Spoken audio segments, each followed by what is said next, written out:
राम राम जी। मुझे आप लोगों से बहुत ज़रूरी बात करनी है क्योंकि मैं 2 दिन से बहुत ज़्यादा परेशान हूँ क्योंकि कंटिन्यू मेरे पास डीएम आ रहे हैं कि ये जो लखनऊ वाला इंसिडेंट हुआ इसमें मैंने कुछ बोला क्यों नहीं, एक्शन क्यों नहीं लिया, थप्पड़ क्यों नहीं मारा।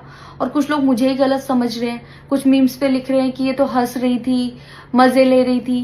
कि पब्लिक में कोई मुझे ऐसे टच करके जाएगा उसमें मुझे खुशी होगी, मुझे मज़े आएंगे।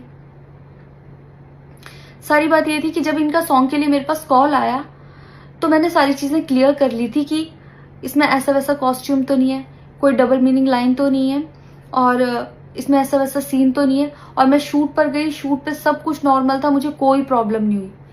जब इन्होंने मुझे लखनऊ के इवेंट के लिए बोला तो मैंने हाँ बोल दिया क्योंकि मुझे शूट पर भी कोई प्रॉब्लम नहीं हुई थी। और जब मैं लखनऊ में गई, मैं स्टेज पर थी, मैं पब्लिक से बात करी थी, पवन सिंह जी ने मुझे बोला कि इधर कुछ लगा हुआ है।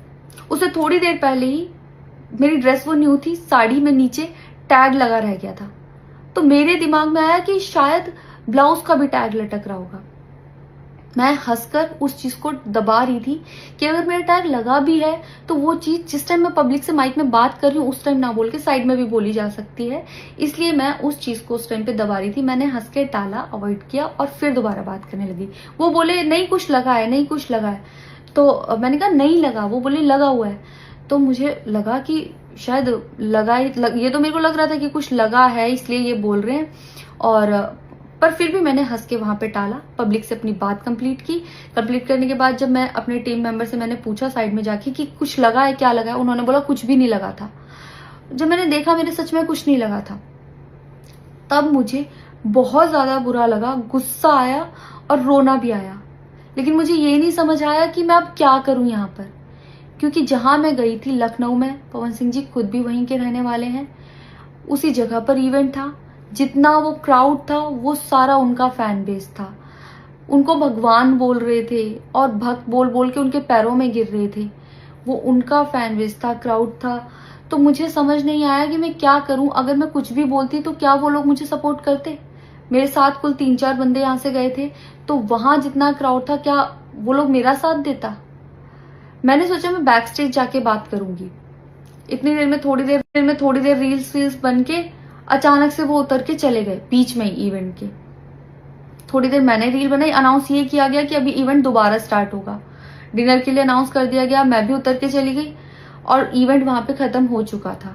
अनाउंस किया गया था सिर्फ कि दोबारा होगा। नेक्स्ट डे जब मैं घर आई तो मैंने देखा ये बहुत बड़ा मैटर बन चुका था। मैंने उन लोगों से कांटेक्ट करने की कोशिश की, किसी ने मेरा फोन पिक नहीं किया, ना ही उन लोगों ने फोन करके मुझसे हालचाल पूछा कि परेशान हो या कुछ भी नहीं, कोई हालचाल नहीं लिया। मैं पोस्ट करना चाहती थी, जो लोग लिख रहे थे कि मजे आए या हंस रही है, मैं रिप्लाई में पोस्ट करना चाहती थी। मेरे को किसी का कॉल आया था कि पवन सिंह की पीआर टीम बहुत स्ट्रांग है और कुछ भी ऐसा वैसा मत लिखना और ना पोस्ट करना, क्योंकि वो लोग अगर कुछ लिखेंगे ना बहुत कुछ उल्टा लिख देंगे तुम्हारे लिए और बहुत कुछ कहेंगे और बहुत बड़ा मैटर बन जाएगा। अभी जितना परेशान हो उससे ज्यादा परेशान हो जाओगी, तो छोड़ो। मैंने ये सोच के इस चीज को अवॉइड किया। मुझे लगा 1-2 दिन में मैटर थोड़ा ठंडा हो जाएगा, कोई बात नहीं। मैंने कहा पर्सनली कभी बात करूंगी इस बारे में इनसे। लेकिन बढ़ता जा रहा है, ऊपर से ना उनकी तरफ से कोई रिप्लाई मिला और मुझे नहीं पता कि ऐसे में मुझे क्या करना चाहिए था और क्या करना चाहिए।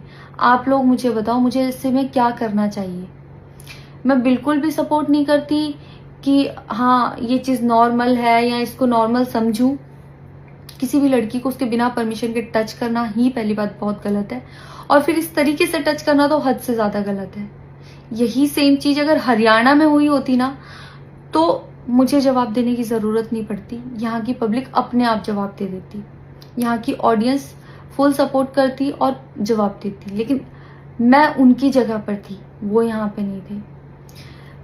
इससे मुझे ये लेसन मिला है कि मैं भोजपुरी इंडस्ट्री में अब काम नहीं करूंगी।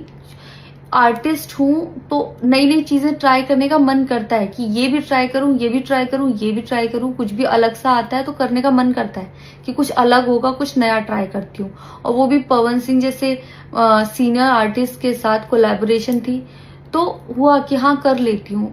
होता है। अगर वो भी नहीं होते तब भी अगर कोई मेरे पास मराठी का भी प्रोजेक्ट आता तो मैं सोचती कि हाँ कुछ चेंज होगा, कुछ नया सीखने को मिलेगा, ट्राई करती हूँ। पर ये भोजपुरी में काम करने के मेरे साइड इफेक्ट थे जो मेरे साथ हुए। मैं अपने परिवार में, अपने हरियाणा में खुश हूँ, मुझे नहीं करना काम भोजपुरी में। पर आप लोग मुझे ज़रूर बताना कि इस सिचुएशन में अगर आप होते और आप वहाँ पर होते तो आप उस टाइम पर क्या करते और मेरी गलती कहाँ है। जय श्री राम।